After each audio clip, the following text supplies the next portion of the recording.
ఎట్లుందన్న కాంగ్రెస్ పాలన? మీ పార్టీ పరంగా కాకుండా న్యూట్రల్ గా చెప్పండి. మేము చెప్తే ఇప్పుడు రాజకీయం అవుతుంది. మీరు గల్లీ గల్లీ తిరగండి, ప్రజల నాడి తెలుసుకోండి, ఏం చెప్తున్నారు ఏం కథ వినండి. దేవుడు లాంటి కేసీఆర్ ను మిస్ అయినామని వాళ్ళే బాధపడుతున్నారు. ఒక్క సంక్షేమ పథకం ఇంతవరకు ఏ జనాలకు అందింది లేదు. రైతు బంధు, రుణమాఫీ అన్నారు, అవి ఫ్రీ బస్సు జనాలను మహిళలను అడగండి, వాళ్ళే చెప్తారు. ఫ్రీ బస్సు అని చెప్పి బస్సు పైన ఎక్కిస్తారండి, బస్సులను తగ్గించి. ఫ్రీ బస్ అంటే ఏంటిదండి? వాళ్ళ ఆత్మగౌరవం నిలిపే విధంగా ఉండాలి. చూస్తలేరా అండి మీరు? పోస్టర్లా కొట్లాడుకొని పైన ఎక్కే విధంగా చేసే స్థాయికి వేయండు ఆడపడుచులను. ఈయన ఎక్కుతా అన్నాడు, ఫ్రీ బస్సు రాక ఎవరైతే అడ్డుపడతారో నేను బస్సు ఎక్కి పంపిస్తా అని చెప్పినోడు ఇలా లేడీస్ పైన ఎక్కుతురండి. వాళ్ళ ఆత్మగౌరవం ఉంటుందా అండి? మహిళల గౌరవం కోసమే చేసాము ఫ్రీ బస్. మహిళల గౌరవం కోసము ఆత్మాభిమానం లేడీస్కు 5-10 రూపాయలు ఖర్చు పెట్టి ఊరికి పోయే స్థితిలో లేరా అండి వాళ్ళు? ఆల్రెడీ నువ్వు ఎడ్యుకేషన్ చేసే వాళ్ళకి ఫ్రీ పాస్లు ఇవ్వు. మన ఇప్పుడు ఎవరైతే కూరగాయలు అమ్ముతారో వాళ్ళకు ఒక పాస్లు ఇచ్చి కలిపి, మగవాళ్ళకి సీట్లు దొరకకుండా వీళ్ళు ఏడుస్తున్నారు, వాళ్ళకి సఫిషియెంట్ బస్సులు లేక వాళ్ళు కొట్టుకుంటున్నారు. అదొక పథకమా అండి? ఎవరు హర్షించారు ఆ పథకాన్ని? జనాలు ఒక పథకం తెలిస్తే అప్పుడు ఒక మనిషి అభివృద్ధి చెందే విధంగా ఉండాలి, లేకుంటే వాడు జీడిపి వాల్యూ పెరిగే విధంగా ఉండాలి, ఒక మనిషి ఉన్నత స్థానం పోయే స్థాయిలో ఉండాలి ఒక పథకాలు. జనాలు ఎవరు హర్షిస్తలేరు. ప్రజా వ్యతిరేకత ఎంత ఉందనేది మీరు ఊరూరా తిరిగితే మీకే తెలుస్తుంది. ఏడుస్తుర్రండి. పోయిన నెల పెన్షన్ పడక విలేజ్లలో పోండి ఏడుస్తున్నారు వృద్ధులు. వాళ్ళకి స్టేట్మెంట్ తెలియదు పాపం. ఇప్పుడు బాధపడుతున్నారు కదండి. ఇచ్చిన హామీ అలా నెరవేరిస్తే ఎవరు గెలవరండి? ఎవరు పోతే వాళ్ళకి నీకు చేస్తా అని చెప్పిండు. ఏదండి ఏ హామీ నెరవేర్చాలి చెప్పండి? ఎవరు పోతే వాళ్ళకు. కేసీఆర్ ఓటమికి కారణాలు అంటే ఏం చెప్తారు? కేసీఆర్ చేతలైంది చేస్తా అని చెప్పిండు. ఇట్లా అన్ని డమ్మి హామీలు ఇస్తా అంటే కేసీఆర్ గెలిచేవాడు. ఇక్కడ డమ్మి హామీలు కనబడ్డాయి. రేవంత్ రెడ్డి హామీలు చిట్టాపత్తులు 4 పేజీలు ఉంటాయి, చదవండి. అలా ఎవి నెరవేరినాయి మీకే తెలుస్తుంది. డమ్మీ పాలన చేయనీకి, డమ్మీ ఎలాగైనా అధికారం సాధించనీకి అనేక హామీలు ఇచ్చిండు, అందులో ఒకటి నెరవేరింది లేదు. మీకు తెలుసా అండి జనాల నాడి ఊరూరు. హరీష్ రావు గారు ఇట్లా వరుస విజయాలు కొట్టడం, 7 సార్లు ఎమ్మెల్యే గెలవడం ఎలా అనిపిస్తుందండి మీకు? హరీష్ రావు సార్ ఇక్కడ ప్రతి ఇంటికి ఆయన పెద్ద కొడుకు లాగా. మీకు అభివృద్ధి కూడా చూస్తుంటే కనబడుతుంది. సిద్దిపేటలో ఇంత అభివృద్ధి చేసిన వాళ్ళు ఎవరు లేరు. ఒకప్పుడు రేవంత్ రెడ్డి ఏడ్చిండు సిద్దిపేట మీద, ఇవాళ ఆయన సీఎంఏ మా సిద్దిపేట మీద ఏడ్చిండు. హరీష్ రావు అన్ని తీసుకుపోయి డెవలప్ చేస్తున్నాయి.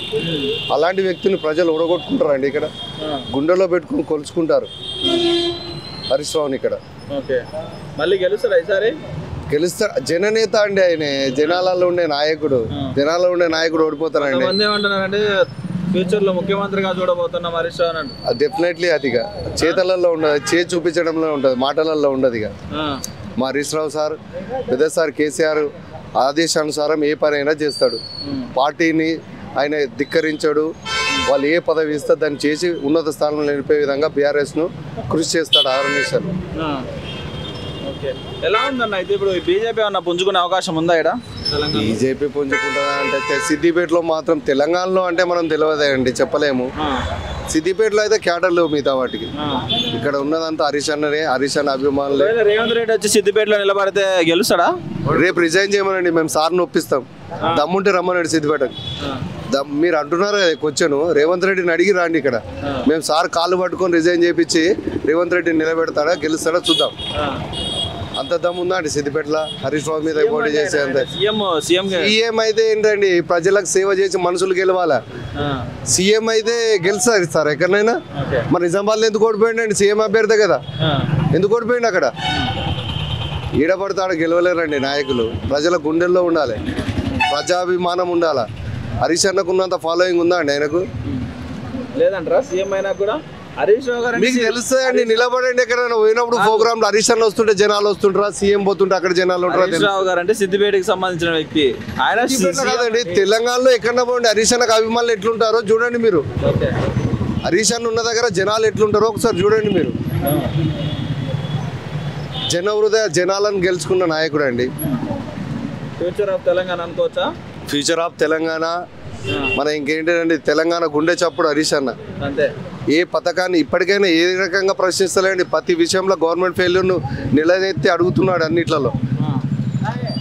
అసెంబ్లీలో కావచ్చు ఎక్కడైనా చూస్తలేరా అండి మీరు? ఆన్సర్ చెప్పడానికి వాళ్ళ దగ్గర ఆన్సర్ లేవండి. అవు ఎక్కడున్నాయి చెప్పండి మీరు. ఆయన అడిగేవాడికి రేపు ఇవాళ ప్రెస్ మీట్ పెట్టిన వాటికి రేపు స్పందించమనండి. హాస్టల్లో వసూలు బాగలేవు అని చెప్తే హరీష్ అన్న పెడితే తెల్లారి వీళ్ళు నిద్ర చేస్తా అని పోతారు. వాళ్ళకి అప్పటిదాకా తెలియదు. రైతు రుణమాఫీ కాలే, రైతు బంధు కాలేదంటే అప్పటికప్పుడు ఎకరాలు గుంటలలో వేస్తారు. ఇప్పటికి పడ్డదా అండి 2 ఎకరాల ఎక్కడన్నా?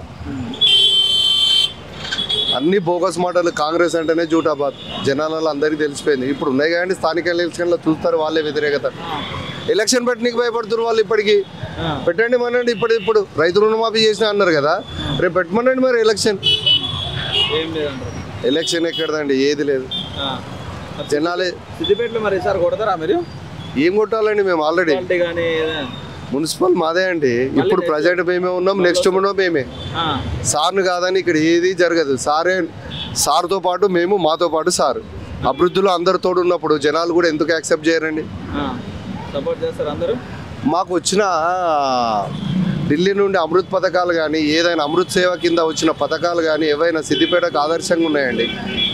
తెలంగాణలో రోల్ మోడల్గా తీర్చిదిద్దండి సిద్దిపేటను. అభివృద్ధిని చూసే ప్రజలు మమ్మల్ని గెలిపిస్తారండి. మాటలతో గెలిపారు ఎవరిని, అభివృద్ధిని చూసి గెలిపిస్తారు, చేసే పనులను చూసి గెలిపిస్తారు.